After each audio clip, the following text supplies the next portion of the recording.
Here I am after so many years, hounded by hatred and trapped by fear. I'm in a box. I've got no place to go.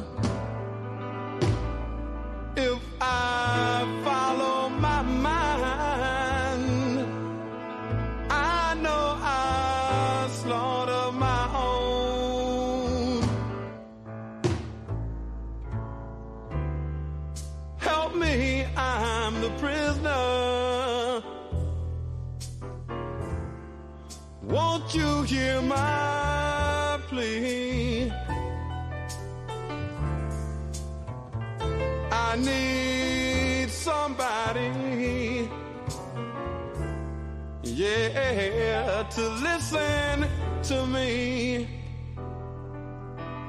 I beg you, brothers and sisters, I'm counting on you, yeah.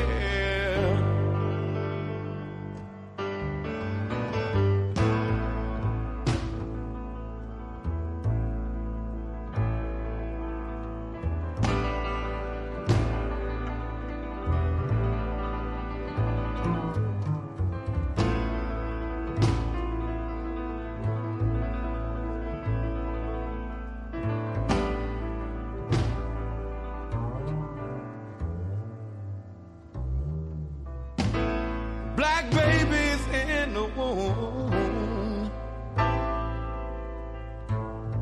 shackled and bound, chained by the caveman who keeps beauty down,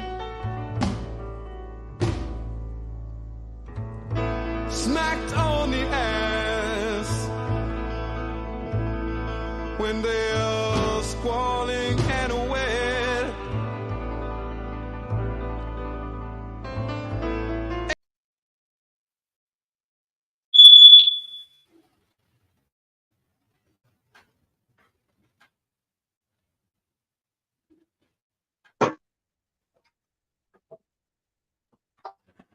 Welcome to the NPPC podcast. I'm Brother Frank, and I'm with former political prisoner Abdul Haq Islam. Today's episode, we focus on the unbroken spirit of Ed Poindexter. We have former political prisoner on the show with us, our brother Tariq Haskins. So we'll be speaking about Ed Poindexter, what he meant to us, and the fight to free our political prisoners and not let them die in prison. You know, although Ed Poindexter died in prison, you know, we should feel good about him being around certain people that did love him, because I spoke to a comrade who was part of his campaign and said there was a nurse that had a lot of love and compassion for him. In fact, she wanted to take him home and take care of him. So Ed still had that ability to win people over to his ideas, his compassion, his humanity. And this episode, we're gonna focus. We're gonna talk about Ed, and we're gonna let people know that let us be inspired to do more for political prisoners. Let us understand that we should take the position that we can't let more political prisoners die in prison. They served enough for the people, and now is the time for the people to serve for them. So, our brother Tyreek Haskins, brother, what's up, brother? Hey, good morning, brother. Good morning, brother Abdul Haq. Good morning, brother Yeah, Frank. yeah. So today's episode we focusing on Ed Poindexter. I didn't give my brother Abdul Haq to speak, so you can speak now, my brother. Oh, right on. Okay. As a lot of y'all know who listened to past episodes, Brother Frank came with the theme: "Do not allow our political prisoners to die in prison." And the fact that our brother Ed Poindexter recently passed away in prison, you understand, should increase and multiply the energy in us to work harder to free our political prisoners, and that we did not do enough to free the brother, and at the same time, it should ignite the outrage in us, against a system.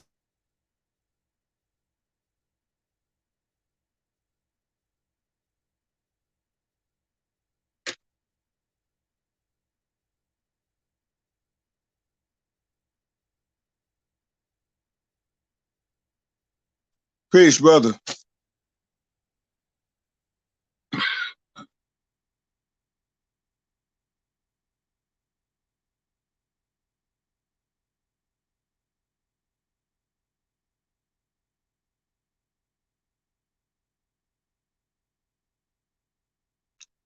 Peace, brother Abdul Haq.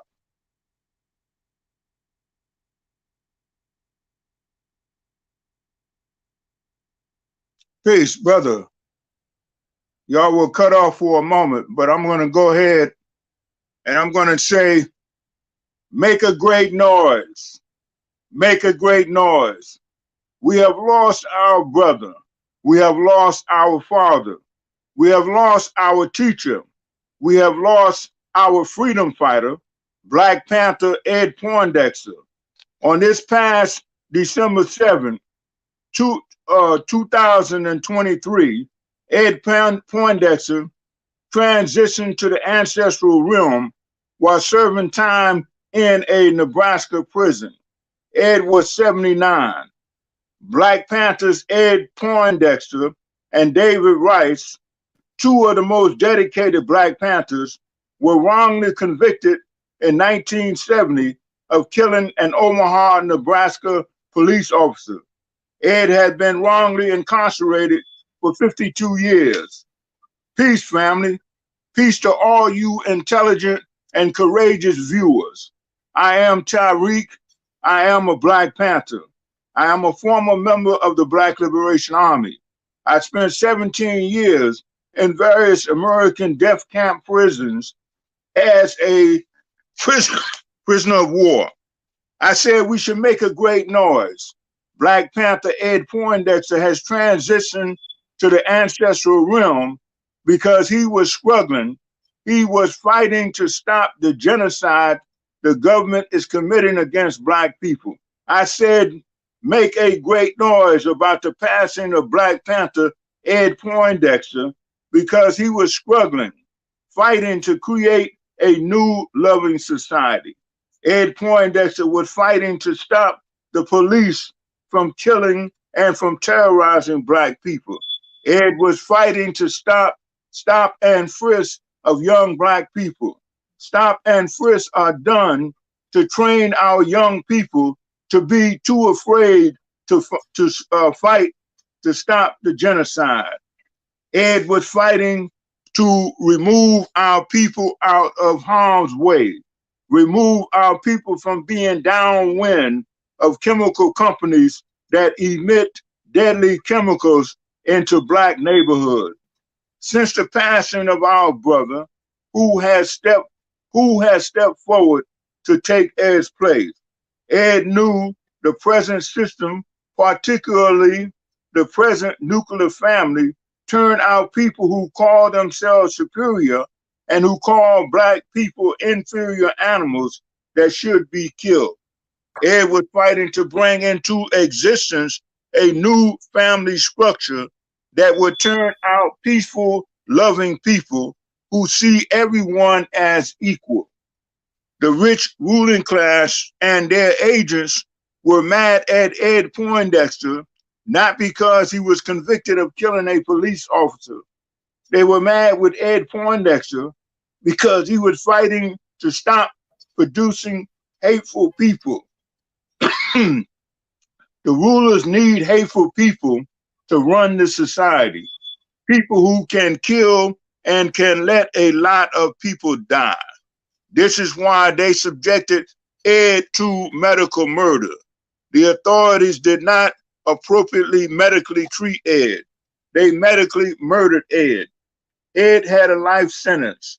Most people do 20 to 25 years on a life sentence. Ed Poindexter was heading towards year 53.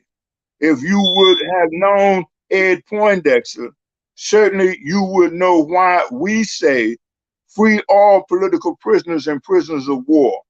Ed, we love you because you loved us.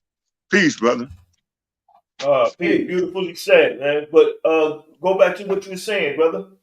Yeah, I was talking about the various aspects of fascism. You know, the court, the parole board, the police. You know, in respect to the police, Ed Poindexter was involved in a campaign before his arrest, stopping police murders in Omaha. The police had murdered several unarmed black youth in Omaha, and the police had shot at Ed Poindexter and his comrade Mondo, David Rice, several times a night when they were alone. You know, this is another example, historical example of fascism in the United States. You know, which we are struggling against. You know, Ed Poindexter was a very, very dedicated brother. You understand, for the upliftment for our people.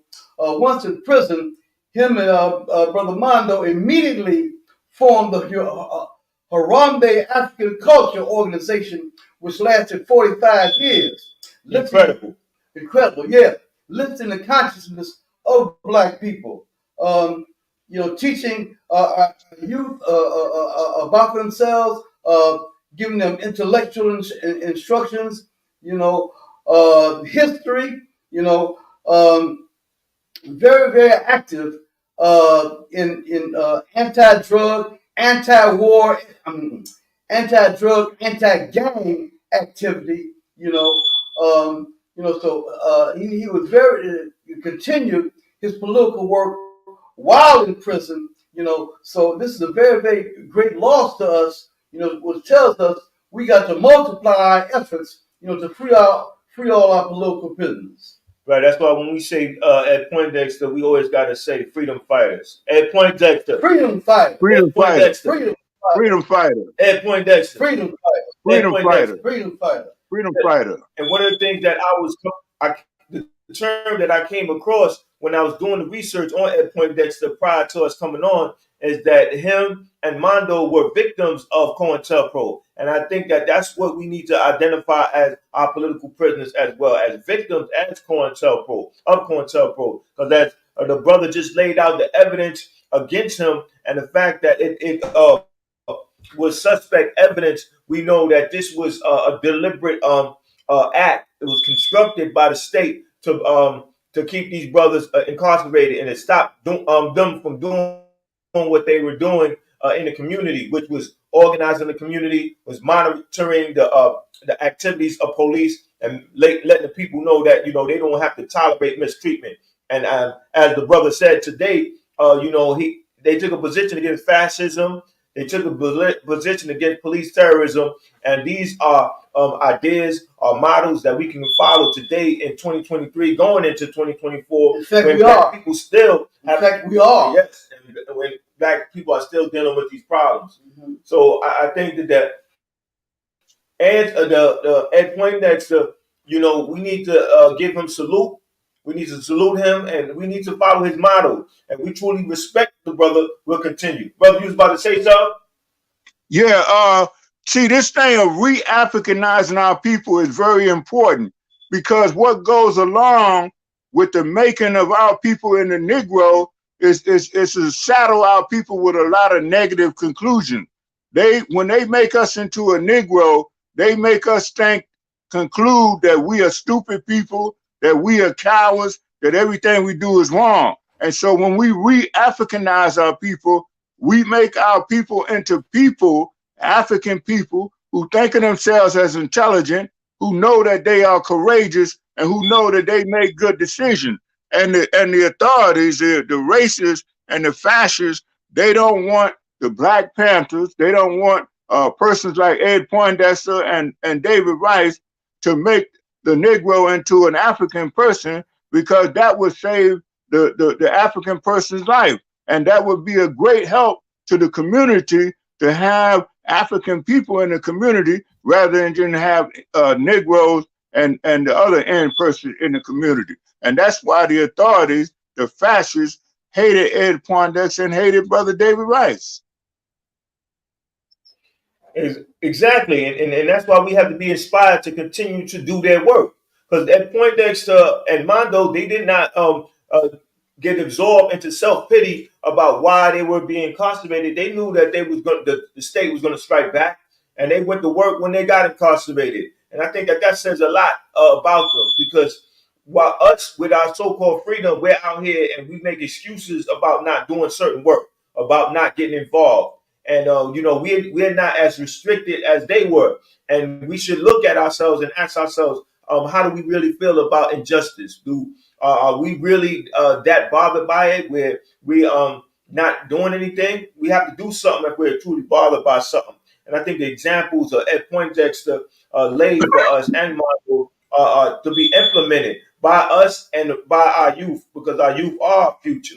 So I think that this is very important that we continue to talk about Ed, mention his name, identify him as a freedom fighter, identify him as a political prisoner, and be bothered by the fact that he did die in prison and not amongst his loved ones, being taken care of showing a whole bunch of love. And one of the things that really bothers me deeply is that people really don't look at the state as for being as vicious as it is. Why this man was going through so much in terms of his health that they couldn't give him compassionate release. He was on dialysis multiple days. I think he had his leg amputated, or part of his leg amputated. Yep. And That's right. That wasn't enough. It was done. Look at how it was done. It was done prior to his family knowing. So they went through the medical procedure, then they let his family know. And then there was a campaign to get him certain medical attention. And I think that, the viciousness of the state needs to be exposed, because that's what we need to do to bring awareness about our political prisoners. And I think that with Ed Poindexter's situation, people relied more on the state for having to have compassion and release them, as opposed to relying on their power as the people to organize themselves and bring him home and our political prisoners home. Brother, what lesson can people learn about Ed Poindexter dying in prison as it relates to a political prisoner work?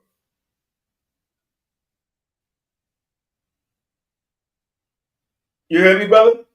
Yeah, okay. See, if Ed Poindexter was still alive, he would be, as a Black Panther, he would be working to stop these people from conducting things like stop and frisk.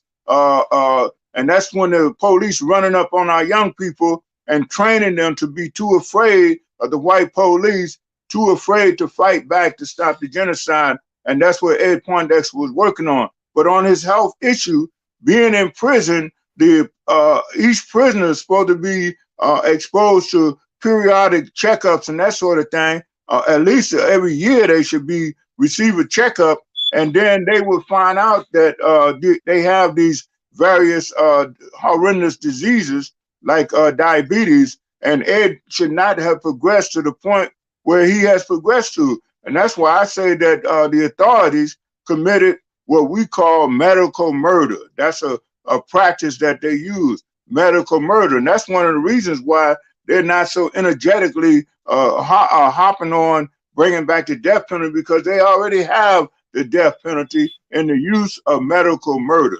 And I think that's what they subjected our brother to. And that's why it's very, very sad that our brother has succumbed to that.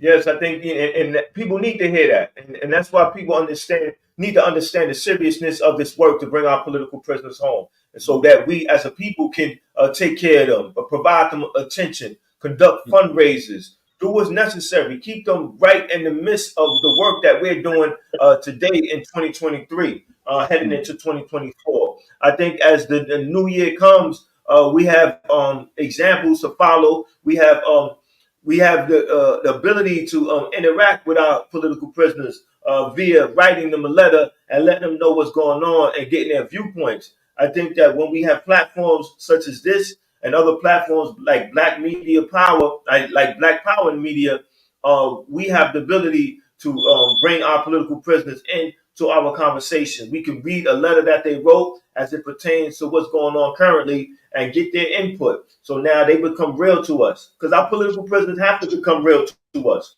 We have to be bothered. We have to write them. We have to get to know them on a personal level. So when things come up, we could insert their ideas and say, this is what such and such said. This is what Mumia said. This is what Kamal Siddiqui has said. This is his position on this crisis in the Black community. And once we start to do that, then now we see their value, and we utilize their value in organizing and doing what is necessary to move our people forward. Brother, what's your position as it relates to having our political prisoners involved in the work that we're currently involved with? Well, we are in a very, very trying time, and we really got to prepare to organize ourselves, for the increase, of the oppression, and exploitation, we got to read the signs of the times. Brother Ed Poindexter was involved in the United Front Against Fascism, and we today are also organizing a United Front Against Fascism, and we are reaching out to people, to join us, as Brother said. We got to raise our voice. We got to raise holy hell about what's going on. Talking about fascism, the courts, the police, the parole board, the prisons, the military. Ed Poindexter was affected by all of that. And this hillbilly that's going to be your next president, Adolf Hitler, better known as Donald Trump, he has promised to increase the oppression through all these means, unleashing the military on our people, the courts, the prisons, so we got to get ready right now. I got it must be a joke that Trump has said that one of the things that he aims to do is to stop fascism, and I got kind of a political cartoon of Trump jumping off the Empire State Building and said, this is a sure way to stop fascism, So we got to get ready. We got to organize, because a very, very violent era is about to come down on us, So we got to prepare ourselves to survive, to live, through love of our people, and through the various means of education, to spread the message, that this is the time. Has there ever been a time? This is the time to get ready, to be strong. Fascism involves a strong man, and we got to be stronger men and women, you understand, to deal with fascism. And indeed, we are a powerful people, and we can do that.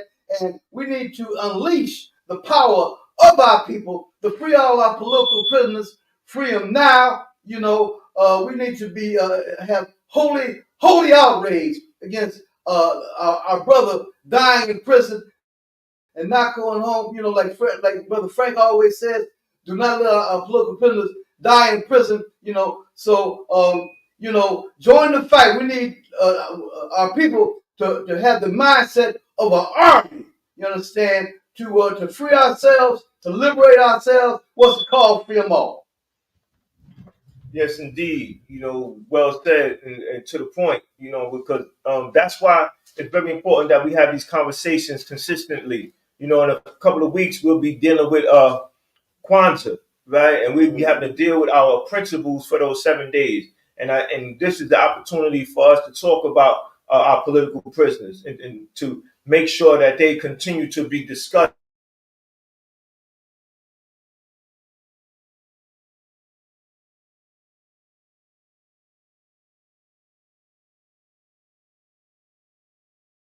Let him be remembered. Let him be identified the way he should be identified, as a freedom fighter. Let nobody tell you who somebody is. We determine who somebody is. Self-determination. Self-determination. Ed Poindexter is a freedom fighter. That's how we're going to identify him. And we're going to be very respectful to him by doing work to free other political prisoners and not let them die in prison. So let us be bothered to the point where we ask ourselves, did we do enough to bring Ed Poindexter home? We got to do more. We got to do more. We got to accept the responsibility. We got to accept our role, and we got to internalize that concept when we say free them all. When we say don't let political prisoners die in prison, we got to take that to our heart very deeply. We winding down. So I wanted my brother. We had a technical difficulty moment. Brother, you back on, brother? Yeah, I want to say that had Ed Poindexter succeeded in his effort, had the Black Panthers succeeded, then we would be in a society without crime, without serial killers. We would be in a society without war, because fascism is gangsterism on a national level. Everywhere America is, they are taking over the country and putting in the president that they want to put in. And then they tell that president, you're going to buy so many trucks from Ford. You're going to buy so many cars from Chrysler. You're going to buy so many John Deere tractors. That's gangsterism on a national level. That's what America is. America is fascism. And had Ed Poindexter succeeded, we would not be in that kind of society. And we would not be in a society that will produce the kind of people that go for that go for forcing people, making a whole country be a customer of the United States. That's what fascism was about, and that's why Ed Poindexter and them, they created an organization to end fascism, and that's why the authorities was mad at Ed Poindexter and David Rice and refused to let them out. As I pointed out, a person with a homicide normally do 20 or 25 years. Ed Poindexter was on year 53. So the authorities really hated him because they didn't want Ed Poindexter to cut off the stream of money, the money that the rich get, the billions of dollars they get from oppressing whole countries, from oppressing Black people, from terrorizing us. It results in them getting billions of dollars in their pocket. And Ed Poindexter was against that. So Ed is gone. Who's going to take the place of Ed Poindexter? Who's going to take the place of David Rice? And that's what the political prisoner thing is about. Yes, sir.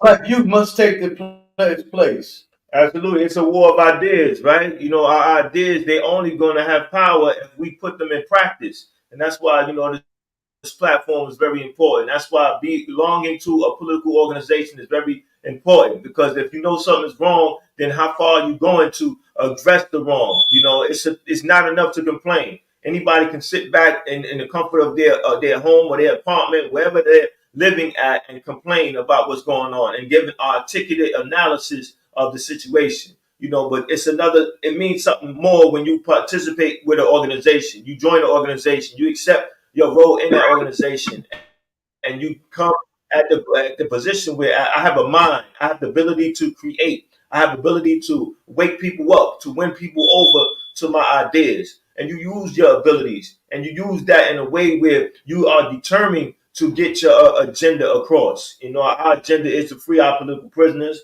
Our agenda is to not let our political prisoners die in prison. So that's why we got to make a commitment on a consistent basis to do that. We got to let our children know that, you know, they have to find their way into this, because our political prisoners, our freedom fighters, are real heroes. They're flesh and blood, real heroes, just as Ed Poindexter is, right? And I say is because his ideas are still alive. So therefore, he's still alive. He's amongst us. The brother, those was my closing words. You got some closing words, Tyreek? Yeah. Okay. Ed Poindexter was in everybody's house as a Black Panther. We want to leave by saying, you sitting there in your house, what you gonna do in your house? You and your wife, both of y'all gonna love y'all children equally and profusely love your children. Don't yell at your children. Don't beat your children, and don't teach them the hierarchical system. Don't say I'm the mother and I'm the father, you the kid, you obey me. That's like saying I'm the superior one and you are the inferior one. We give the orders, you obey the order. That acquaint our children to living in a stratified hierarchical society. We don't need that kind of training, and that's what Ed Poindexter was about. Had he lived, he would have brought about that type of household, a new type of household that produced people who both parents love their children, and then both parents raise a child who feel that everybody is equal and everybody deserves to be loved. So Ed loved us, and we loved Ed for loving us. Power to the people, all power to the people. All power to the people. Closing words, Abdul Haq. Yeah, the brother Tyreek gave examples of the gangsterism, you know, of the U.S. You know, it continues right now. You know, in Gaza, the U.S. is helping the criminal Zionists to murder babies. You know, they 20,000 people murdered. You know, and that's about oil. In Venezuela, the U.S. has ripped that country of much of its oil wealth. You know, so the gangsterism continues. You know, we have a history of being armed, robbed, and mass murdered, you know, by the same system, you know. So we must teach our youth the true history, which will produce a resistance in them. You understand? A strong will to stand up and fight against fascism. You know, we must teach our youth the truth, you know, and, you know, to continue to survive, you know. And we say right on for examples of Brother Ed Poindexter, you know, in our history, you know, as part of our history lessons, you know, to our people, you know, be like him, what's called free them all. What's the call? Free them all. Free them all. Poindexter. Free Kamal Siddiqui. Freedom fighter. Free them all. Yes, free them all. All right, man. Thanks for tuning in, and thanks, man, Tyreek. Much respect. You know, our platform is your platform, so whenever you want to come on, you're free to come on. All right, my brother. All right, peace, brother. Peace. Free them all. Free them all. Free them all, brother.